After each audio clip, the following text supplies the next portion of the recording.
Hello students, कैसे हैं आप सब लोग। उम्मीद करती हूँ सब अच्छे होंगे और स्वस्थ होंगे। मैं Meena Rana ICT virtual class में आपका स्वागत करती हूँ। स्टूडेंट्स, हम पढ़ रहे हैं क्लास 9 की हिंदी। प्रीवियस लेक्चर में हमने कबीरदास की साखियाँ और शब्द, तो हमने प्रीवियस लेक्चर में यहाँ पर साखियों को पढ़ लिया था। चलिए आइए इसको एक बार हम फिर से रिवाइज करते हैं।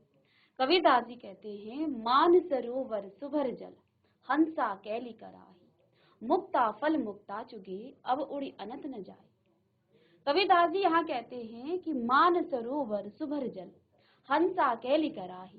तो आइए इसको हम किस प्रकार से लिखेंगे। कबीरदास जी ने कहा है कि जिस प्रकार से मान सरोवर में आपका जो तो हंस है वो क्या करते हैं, वो खेलते रहते हैं, ऐसे ही हंसा कैली कराही, वो क्रीड़ा करते रहते हैं। मान सरोवर सुभर जल, हंसा कैली कराही, मुक्ता फल मुक्ता चुगे, अब उड़ी अनंत न जाए। तो यहाँ कबीरदास जी ने क्या कहा है कि कबीर ने व्यक्तियों की तुलना हंसों से करते हुए कहा है कि जिस तरह हंस मान सरोवर में खेलते हैं और मोती चुगते हैं, वे उसे छोड़कर कहीं नहीं जाना चाहते हैं, उसी तरह से मनुष्य भी जीवन के माया जाल में बंध गया है और इसे ही वो सच्चाई समझने लग गया है। तो कबीरदास जी क्या कहा कि मान सरोवर में जो हंस हैं वो मोतियों को चुगते रहते हैं, ठीक है, वो मोतियों को चुगते रहते हैं। हंसा कैली कराही, और वहां पर वो खेल करते रहते हैं। मुक्ता फल मुक्ता चुगे, अब तो आगे कहा अब उड़ी अनंत न जाए। तो यहाँ कबीरदास जी ने कहा है कि वे उसे छोड़कर कहीं नहीं जाना चाहते हैं। ऐसे ही मनुष्य भी माया जाल में फंसा हुआ है।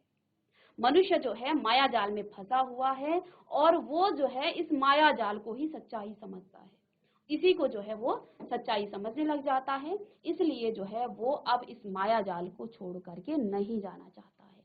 ठीक है, तो चलिए इसको हम कर चुके थे। नेक्स्ट आपके पास यहाँ पर साखी थी कि प्रेमी ढूंढते मैं फिरूं, प्रेमी मिले न कोई, प्रेमी को प्रेमी मिले सब विष अमृत होई। यहाँ पर कबीरदास जी ने प्रेमी किसे कहा है, ईश्वर को कहा है। क्या कहा है कि मैं ईश्वर रूपी प्रेमी को ढूंढने चला, लेकिन मुझे ईश्वर कहीं भी नहीं मिला, ईश्वर रूपी प्रेमी मुझे कहीं भी नहीं मिला। प्रेमी को प्रेमी मिले सब विष अमृत होई, और जब प्रेमी को प्रेमी मिल जाता है, यानी कि ईश्वर और आत्मा का जो है जब क्या हो जाता है, मिलन हो जाता है, तो सब विष अमृत हो, यानी कि सारे कष्ट जो हैं फिर जो है क्या हो जाता है, वो सारे मिट जाते हैं, वो अमृत यानी सुख में बदल जाता है। तो प्रेमी ढूंढते मैं फिरूं, प्रेमी मिले ना कोई, प्रेमी को प्रेमी मिले सब विष अमृत होई। और जब प्रेमी को प्रेमी मिल जाता है, यानी कि इस आत्मा को परमात्मा का मिलन हो जाता है, तो सारे दुख, क्योंकि देखिए हमारे जितने भी दुख हैं, जितने भी हमारी कष्ट हैं, वो सब हमारी माया, इस माया के जंजाल में, इस बंधन में हम फंसे हुए हैं। और जब हम इस माया से दूर हो जाएंगे तो हमारे सारे कष्ट दूर हो जाएंगे। हमारी जो सांसारिक भौतिक इच्छाएं हैं उनसे जो है हमारे कष्ट है, अगर हम भौतिक इच्छाओं को साइड कर दें तो फिर, और इस माया जाल को, ये मेरा अपना है वो मेरा अपना है, इस बात को अगर हम अलग रख दें तो फिर जो है कोई भी कष्ट हमें नहीं सताएगा। ठीक है, तो जो संत महात्मा होते हैं सबसे पहले वो क्या करते हैं, इस गृहस्थ जीवन को त्याग देते हैं, इसलिए वो योग साधना करते हैं, वो साधना करते हैं, ईश्वर की प्राप्ति उनको होती है। तो वो क्या करते हैं, वो सबसे पहले अपना जो परिवार के जितने भी बंधन हैं उन सब से मुक्त हो जाते हैं, ठीक है ना। तो उसके बाद वो ईश्वर से जो है, ये आत्मा और परमात्मा और उनको भौतिक जो इच्छाएं हैं वो सबसे दूर हो जाते हैं, ठीक है ना। तो ये है ईश्वर को मिलने से जो है सब विष अमृत हो, यानी कि जितने भी हमारे कष्ट हैं, जितनी भी हमारी परेशानियां हैं, उन सब कष्टों से फिर हम दूर हो जाते हैं, उन कष्टों से हम मुक्त हो जाते हैं, ठीक है ना।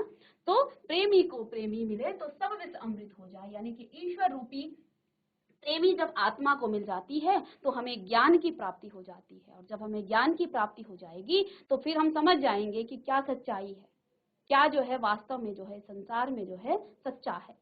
तो तब जाकर के हमें ये सब पता चल जाएगा। तो प्रेमी ढूंढते मैं फिरूं, प्रेमी मिले ना कोई, प्रेमी को प्रेमी मिले सब विष अमृत होई। तो ये इसका भावार्थ है। चलिए नेक्स्ट है, हस्ति चढ़िए ज्ञान को, सहज दुली चाडारी, स्वान रूप संसार है, भूखन दे झक मार। अब यहाँ पर कबीरदास जी ने क्या कहा कि मनुष्य को क्या करना चाहिए, ज्ञान रूपी हाथी की सवारी करनी चाहिए, सहज दुली चाडारी, और साधना रूपी जो है आसन उसे बिछाना चाहिए। स्वान यहाँ कुत्ते को कहा है, स्वान रूप संसार है, भूखन दे झक मार। कबीरदास जी कहते हैं ये पूरा संसार जो है, जिस प्रकार से आप देखते हैं किसी गली में आप जाइए रात को तो कुत्ते आप पे भौंकते रहेंगे, तो ऐसे ही कबीरदास जी ने इस संसार की तुलना उन कुत्तों से की है कि जब आप निकलते हैं आप अपना काम करिए, आप जो है उन पर ध्यान मत दीजिए। ये जो है भौंकते रहेंगे, भूखन दे झगमार, झगमार यानी कि अपना समय बर्बाद करके ये क्या करते रहेंगे, अपना समय बर्बाद करेंगे और एक दिन चुप हो जाएंगे। तो कबीरदास जी ने क्या कहा है, हस्ती चढ़िए ज्ञान को, सहज दुली चाडारी, स्वान रूप संसार है, भूखन दे झगमार।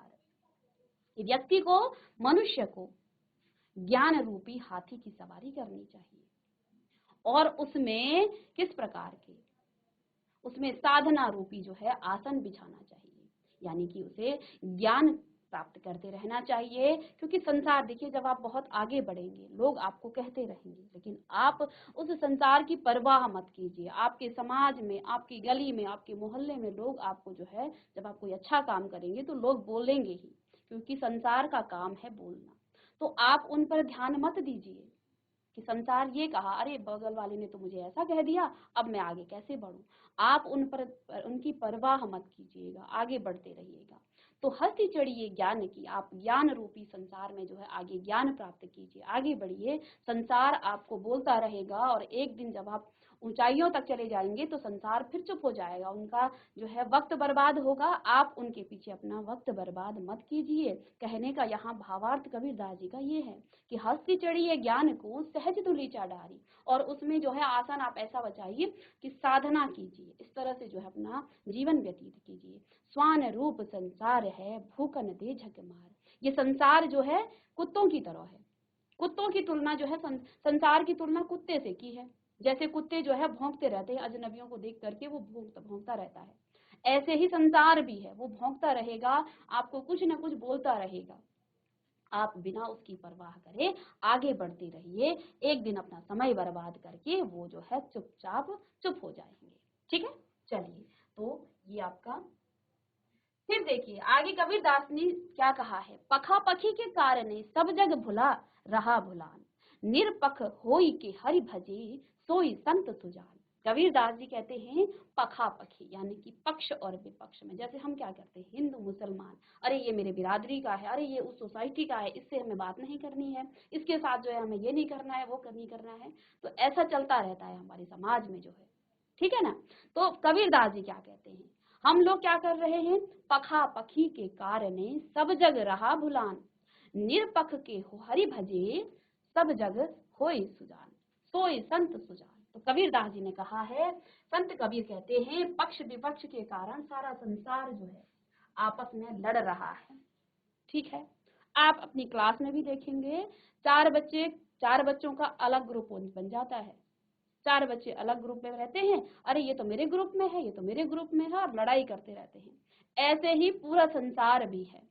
कबीरदास जी कहते हैं पक्ष विपक्ष के कारण सारा संसार आपस में लड़ रहा है, और यही बातें सभी जगह होती हैं, परिवार से लेके, सोसाइटी से लेके, आपके मोहल्ले से लेके, देश प्रदेश सभी जगह ये बातें चलती रहती हैं।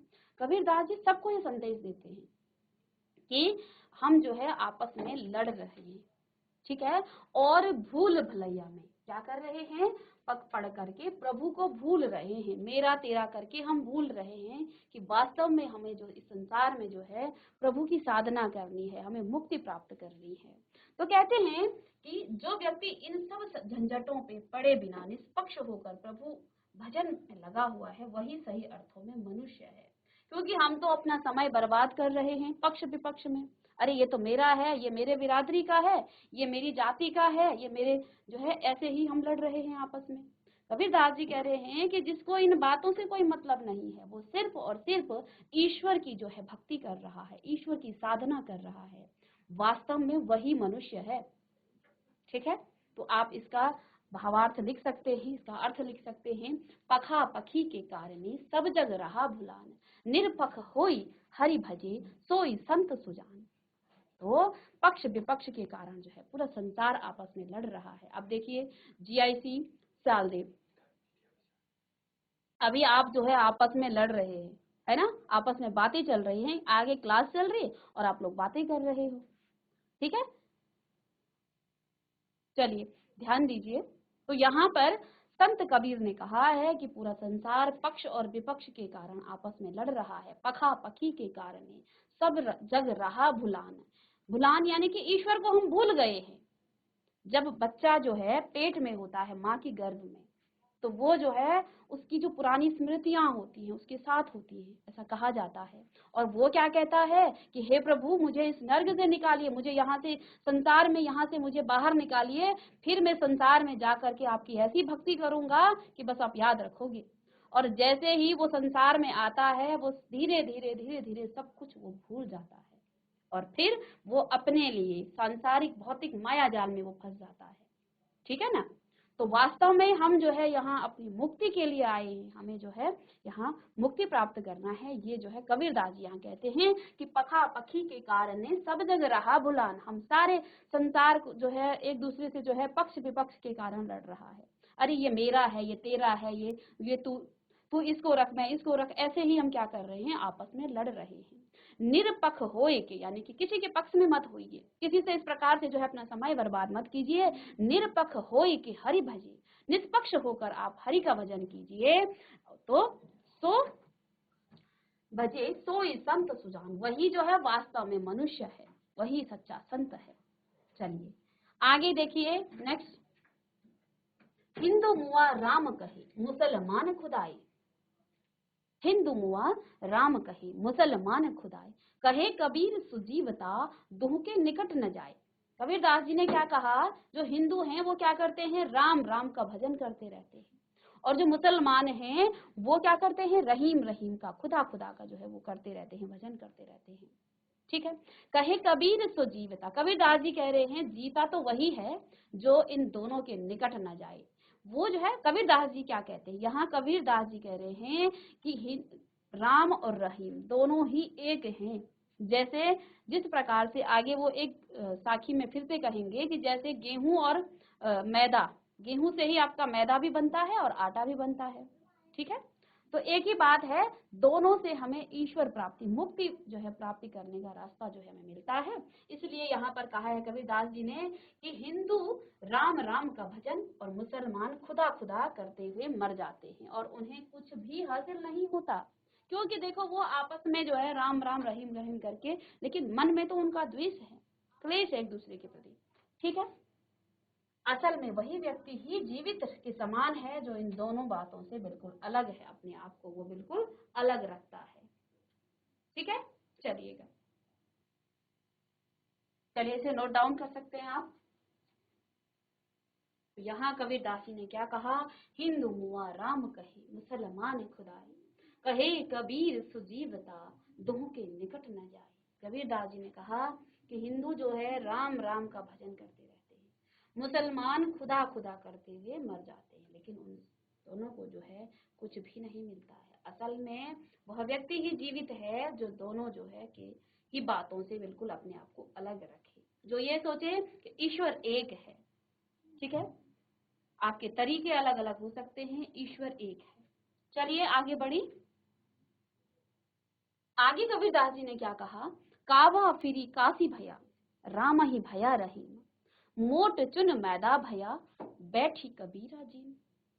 अब कबीरदास जी कह रहे हैं कावा फिरी काशी भया रामा भया रहीम, मोट चुन। अब देखो उसी बात को यहाँ पर कहते हैं, यहाँ ऊपर क्या कहा था, इससे पहले वाले साखी में उन्होंने क्या कहा कि हिंदू मुआ राम कहे मुसलमान खुदाए, कहे कबीर सुजीवता दोह के निकट न जाए। अर्थात जो इन दोनों बातों से बिल्कुल अलग रहे। हम करते हैं, एक दूसरे का विरोध करते हैं। अरे आप वो राम को भजें और हम जो है रहीम को भजें, या वो रहीम को भजें हम राम को भजें। इसी बात में जो है हम विरोधाभास करते रहते कि अरे उनका जो है भगवान ईश्वर एक है। यहाँ कबीरदास जी यही संदेश दे रहे हैं, ईश्वर एक है, हम दोनों जो है मुक्ति का रास्ता एक ही है। अब इसी बात को आगे उन्होंने नेक्स्ट जो आपका साखी है उसमें कहा है, काबा फिरी काशी भया, राम ही भया रहीम, मोट चुन मैदा भया, बैठी कबीरा जी। अब कबीरदास जी कहते हैं कि आप काबा जाएं। काबा है मुसलमानों का एक पवित्र तीर्थ स्थान, जिस प्रकार से हम काशी जाते हैं, कहते हैं ना अपने पापों को जो है धोने के लिए हम काशी चले जाते हैं,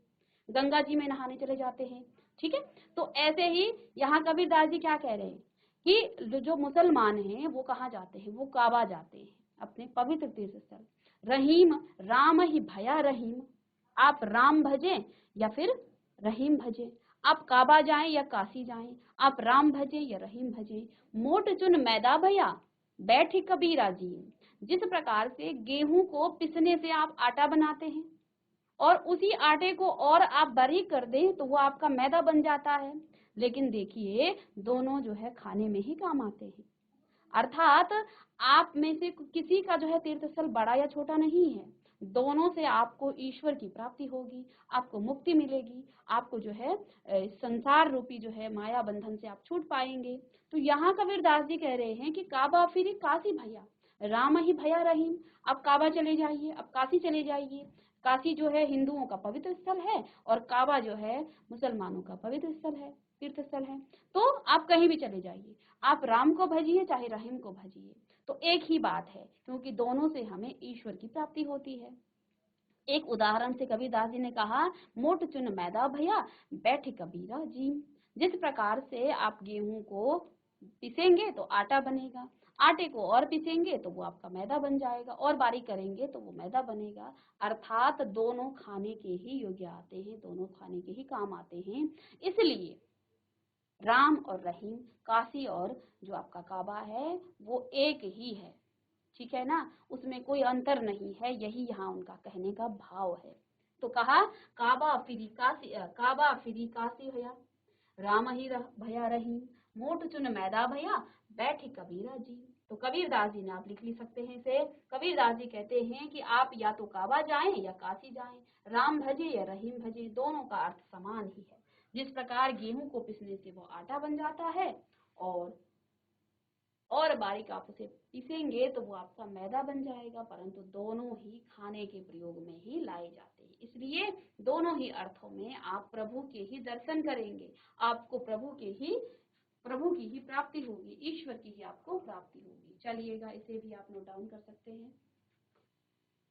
अब आगे देखिए, यहाँ पर कबीरदास जी ने क्या कहा, उच्चे कुल का जन्मिया, जय करनी उच्च न होई, सुबरन कलश सुरा भरा, साधु निंदा सोई।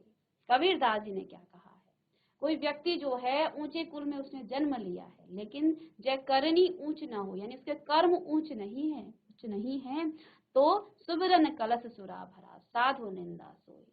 तो कबीरदास जी ने क्या कहा है, ऊंचे कुल में जन्म लेने से कोई व्यक्ति जो है ऊंचा नहीं होता है, उसके अगर कर्म अच्छे नहीं हैं तो वो आपका व्यक्ति जो है ऊंचा नहीं होगा। जिस तरह से देखिए, सोने के कलश में आप क्या कर दें, शराब डाल दें तो वो भी आपकी अपवित्र हो जाती है, ठीक है। तो किसी अच्छे कुल में कोई जो है नीच कर्म का जो है व्यक्ति जन्म ले, जिसके कर्म अच्छे नहीं है, तो वो कुल भी जो है कलंकित हो जाता है, ठीक है। तो किसी कुल में जन्म लेने से कोई व्यक्ति जो है ऊंचा नहीं होता है। आपने कई महान पुरुषों को देखा होगा, वो बिल्कुल साधारण परिवार से ही जन्म लेते हैं, लेकिन उनके कर्म इतने अच्छे होते हैं, कर्म इतने ऊंचे होते हैं कि उनको जो है संसार में मान मर्यादा प्रतिष्ठा सभी चीजें उनको प्राप्त होती है, ठीक है। तो यहाँ पर आप लिखेंगे कि इन पंक्तियों में कबीर कहते हैं कि केवल उच्च कुल में जन्म लेने से कुछ नहीं हो जाता, उनके कर्म अगर ज्यादा मायने रखते हैं। अगर वह व्यक्ति बुरे कार्य करता है तो उसका कुल जो है अनदेखा कर दिया जाता है। ठीक उसी प्रकार जिस तरह सोने के कलश में रखी शराब भी शराब ही कहलाती है, ठीक है। फिर उस कलश को नहीं देखा जाता है कि ये सोने का है, बस उसमें देखी जाती है शराब, ये तो शराब है, ठीक है। चलिए, अब यहाँ से आपकी साखियां कंप्लीट हो गई हैं, ठीक है। चलिए, अब आगे जो है कबीरदास जी ने यहाँ शब्द लिखे हैं, क्या कहते हैं, मोह को कहाँ ढूंढे बंधे, मैं तो तेरे पास में, ना में देवल ना में मस्जिद, ना काबे कैलाश कैलाश में। ठीक है, मोह को कहाँ ढूंढे बंधे। कबीरदास जी कहते हैं कि भगवान हमें क्या कह रहे हैं, भगवान क्या कहते हैं, ना तो कोने क्रिया कर्म में, ना ही योग वैराग में खोजी हुए। चलिए यहाँ पर आगे जो है क्या कहा, मोह को कहाँ ढूंढे बंदे, मैं तो तेरे पास में, ना में देवल ना में मस्जिद, ना काबे कैलाश में, ना तो कोने क्रिया कर्म में, नहीं योग वैराग में खोजी होई तो तुरते मिलहूं पल भर की तलाश में। कहे कबीर सुनो भई साधो, सब श्वासों की श्वास में। अब कबीरदास जी ने क्या कहा, मोह को कहाँ ढूंढे बंदे, मैं तो तेरे पास में, ना में देवल ना में मस्जिद, ना काबे कैलाश में, ना तो कोने क्रिया कर्म में। देखो हम ईश्वर को ढूंढने के लिए कई प्रकार के क्रिया कर्म करते हैं, हम ढूंढते रहते हैं ईश्वर को। कभी हम कहाँ जाते हैं, कभी हम मस्जिद जाते हैं, कभी मंदिर जाते हैं, कभी कैलाश जाते हैं, कभी हम कहीं जाते हैं, हर तीर्थ स्थल पर हम जाते हैं ईश्वर को ढूंढने के लिए। कहते हैं हे बंदे, हे मनुष्य जो है तू मुझे कहाँ ढूंढ रहा है, मैं तो तेरे पास में हूँ, मैं तो तेरे ही हृदय में हूँ। ना मैं देवल, ना तो मैं किसी मंदिर में हूँ, ना ही मैं किसी मस्जिद में हूँ, ना ही मैं काबा में हूँ, और ना ही मैं कैलाश में हूँ, ना तो कोने क्रिया कर्म में। देखो हम ईश्वर के लिए जो है कई प्रकार के क्रिया कर्म करते हैं, पूजा पाठ करते हैं, कई प्रकार के हवन होते हैं। तो कहते हैं ना तो मैं किसी क्रिया कर्म में हूँ, ना ही योग वैराग में। और कई व्यक्ति जो है क्या करते हैं, योग और वैराग ले लेते हैं, ठीक है, योग साधना करते हैं।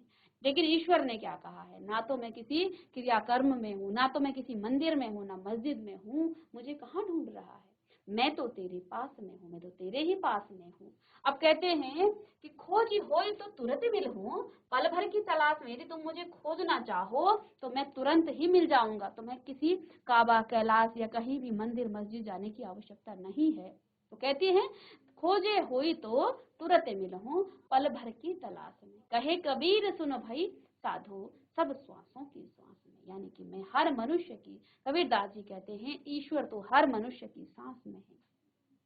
ठीक है, अब भावार्थ आप किस तरह से लिखेंगे इसका अर्थ, तो लिखिएगा यहाँ पर, कबीरदास जी इन पंक्तियों में बताया है कि मनुष्य ईश्वर को जो है चहु ओर भटकता की तलाश में जो है वो चहु ओर भटकता रहता है। कभी वह मंदिर जाता है तो कभी वो मस्जिद, कभी काबा भ्रमण में है तो कभी वो क्या करता है, कैलाश का भ्रमण करता है। वह ईश्वर को पाने के लिए, इसे ठीक करें, ईश्वर कर दें इसे,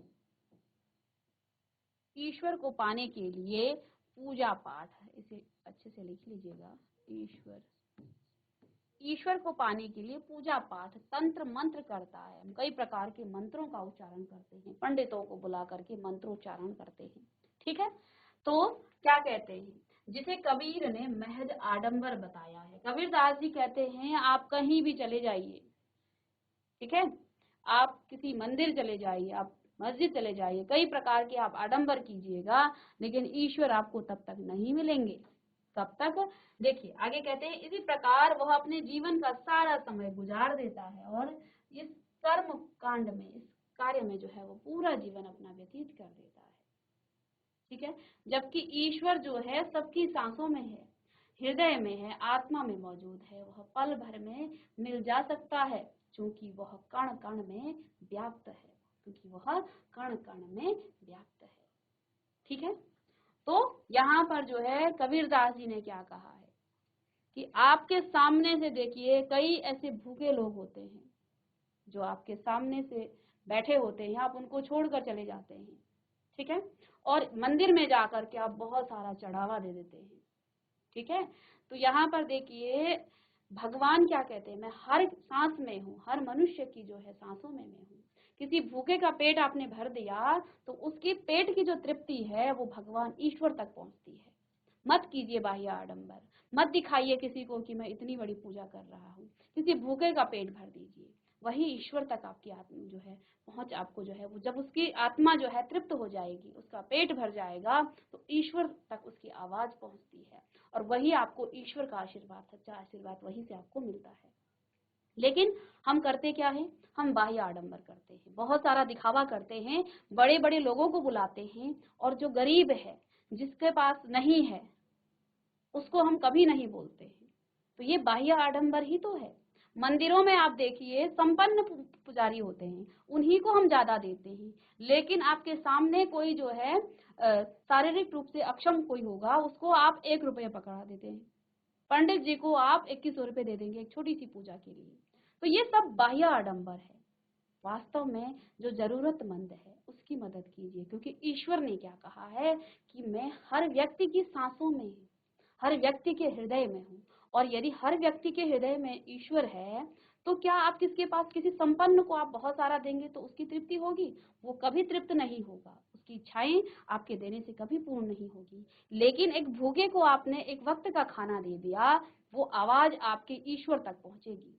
तो यही यहाँ पर हमें कबीरदास जी समझाना चाहते हैं कि आप जो है काशी जाइए, काबा जाइए, आप मंदिर मंदिर घूमते रहते हैं, आप बड़े बड़े कर्म कांड करते हैं कि भाई मैं तो बहुत बड़ा पुजारी हूँ, लेकिन वास्तव में जो है भगवान हर सांस में है, हर व्यक्ति की सांसों में है, हर हृदय में जो है, हर आत्मा में ईश्वर का वास है। और अगर हर आत्मा में ईश्वर का वास है, तो जो भिखारी आपको दिख रहा है उसमें भी ईश्वर है, और अगर आपने उसकी मदद की तो वो आपको आशीष देगा और वो आवाज आपको ईश्वर तक पहुंचाएगा।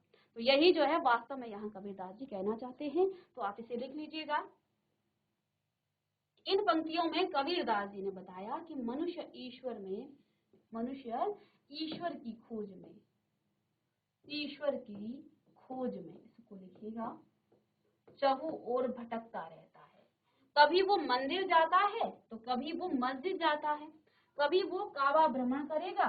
तो अब तो देखिए लोगों ने चलन बना दिया है कि वहां जाना है, वहां जाना है, तो कभी वो कैलाश जाएगा। वह ईश्वर को पाने के लिए पूजा पाठ, तंत्र मंत्र करता है, कई प्रकार के पंडितों को, बड़े बड़े विद्वान पंडितों को बुलाएगा और कर्म कांड करेगा। ठीक है, जिसे कबीर ने महज आडंबर बताया है। और दरवाजे पर कोई मांगने आ जाए तो उसे भगा देगा। तो क्या ये सच्ची ईश्वर भक्ति है? क्या इससे आपको ईश्वर की प्राप्ति होगी? जरूरतमंद के लिए आप कुछ ना दो और जिसके पास है उसे आप दिखाने के लिए बहुत कुछ दो, तो इससे ईश्वर आपको कभी भी नहीं मिलेगा, क्योंकि ये महज बाह्य आडंबर है। ठीक है, और जब आप बाह्य आडंबर करेंगे तो ईश्वर आपको कभी भी नहीं मिलेगा। इस प्रकार वह अपने जीवन का सारा समय गुजार देता है, जबकि ईश्वर जो है सबकी सांसों में है, हृदय में है, आत्मा में है, मौजूद है। वह हर पल जो है, हर पल पल भर में मिल जा सकता है, क्योंकि वह कण कण में व्याप्त है। ईश्वर जो है कण कण में है। ठीक है, तो यहाँ अपने शब्द के माध्यम से कबीरदास जी ने आपको ये संदेश दिया है हमें कि ईश्वर को ढूंढने के लिए आपको किसी मस्जिद में नहीं जाना चाहिए, किसी मंदिर जाने की आवश्यकता नहीं है, क्योंकि ईश्वर हर सांस में है, ईश्वर जो है हर कण में है। इसलिए ईश्वर प्राप्ति आपको जो है खुद में ही आपको ईश्वर की प्राप्ति हो जाएगी। ठीक है,